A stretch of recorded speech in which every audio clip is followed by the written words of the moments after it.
চিন্তা শুধু চিন্তা। আমি যে ধাত্রীর মুখ থেকে সংবাদ পাওয়ার জন্য অনেক অনেক অপেক্ষা করছি মন্ত্রীবর, এখনো যে দাসী কোনো সংবাদ নিয়ে আসছে না, আমি যে এর কোনো কারণে বুঝতে পারছি না মন্ত্রীবর। ধৈর্য ধরুন সম্রাট মহারাজ, ধৈর্য ধরুন। এই তো কিছুক্ষণের মধ্যেই হয়তো সংবাদ নিয়ে আসবে, হয়তো ধাত্রীকে দেখা যাচ্ছে। আপনি একটু ধৈর্য ধরুন মহারাজ। মন্ত্রীবর, ভগবানের আজ্ঞাবহর কথা আমি মিথ্যে করে দেব, যেন ওই সত্যবতীর গর্ভের সন্তান তাই হবে। এই মাটির পৃথিবীতে না আসতে পারে। আসবে না। আমি মিথ্যে করে দেব ওই ভগবানের কথা। মিথ্যে হয়ে যাবে, মিথ্যে হয়ে যাবে মহারাজ। তাই যেন হয় মন্ত্রীবর, তাই যেন হয়। আপনার বিষ খেয়ে অবশ্যই ওই সত্যবতীর গর্ভের সন্তান এতক্ষণ নিস্তেজ হয়ে গেছে। মহারাজ, মহারাজ, সর্বনাশ হয়ে গেছে মহারাজ। কি সর্বনাশ হয়েছে তার ধাত্রী? কক্ষে যে সত্যবতীর প্রসব বেদনা শুরু হয়েছে। মহারাজ, প্রসব বেদনা শুরু হয়েছে সত্যবতীর, এটা কি বলছে ধাত্রী? তাহলে কি আপনি ওই নকল বিষ দিয়ে আমার কাছে আপনি সান্ত্বনা দিয়েছেন? বলুন মন্ত্রীবর।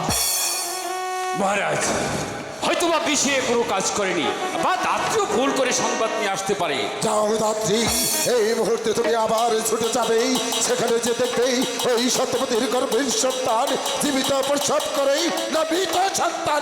ঠিক আছে মহারাজ, আমি তাই ভগবান ভগবান, গোসাইজি আপনি কিন্তু আমার সামনে পণ্ডিতি করবেন না, তাহলে কিন্তু আমার মাথায় খুন চেপে যাবে। যে কোনো মুহূর্তেই আমি আপনাকে খুন করে ফেলবো। মহারাজ, এত বিচলিত হলে চলবে না। ধৈর্য ধরুন মহারাজ, একটু ধৈর্য ধরুন। এই তো সংবাদ দিয়ে বোধ হয় আসছে। মহারাজ, সর্বনাশ হয়ে গেছে কি মহারাজ। সর্বনাশ হয়েছে ধাত্রী?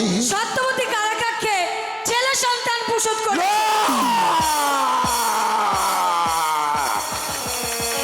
মন্ত্রীবর, মহারাজ, কি করে সত্যবতীর গর্ভের সন্তান জীবিত এই মাটির পৃথিবীতে এলো বলো, তা না হলে আমি আপনাকে খুন করে ফেলবো। ওই ভগবান, ভগবান ভগবান ভগবান।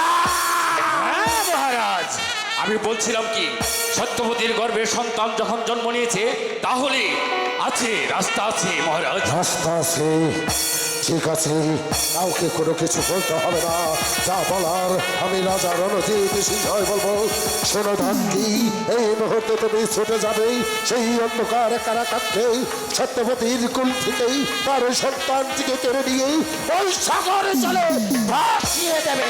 মহারাজ, হ্যাঁ, সাগরের হাগর কুমির ওই সত্যবতীর কুলের বাচ্চাটাকে কামড়ে কামড়ে খাবে, আর আমি জগাই থেকে আমার পাছার থেকে হাসবো।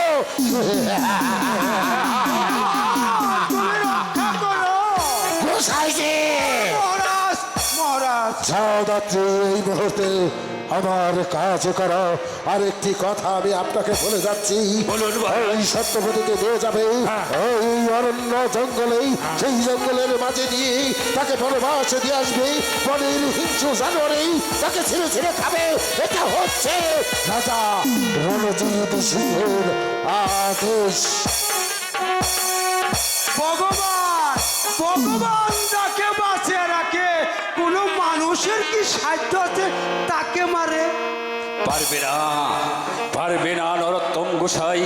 ওই ভগবানের আজ্ঞাবাহক যার পাশে আছে তার কোনোদিন ক্ষতি হতে পারে না। তাহলে ভগবান বলতে কেউ থাকবে না। এই জগৎ জাতি কেউ নতুন বিশ্বাস করবে না যে ভগবান একজন আছে। রণজিৎ রাজা যে রাস্তায় চলুক না কেন, ভগবানকে আমরা বিশ্বাস করি, বিশ্বাসের উপরেই থাকতে হবে। নরোত্তম, চলে আয়। তাই চলো,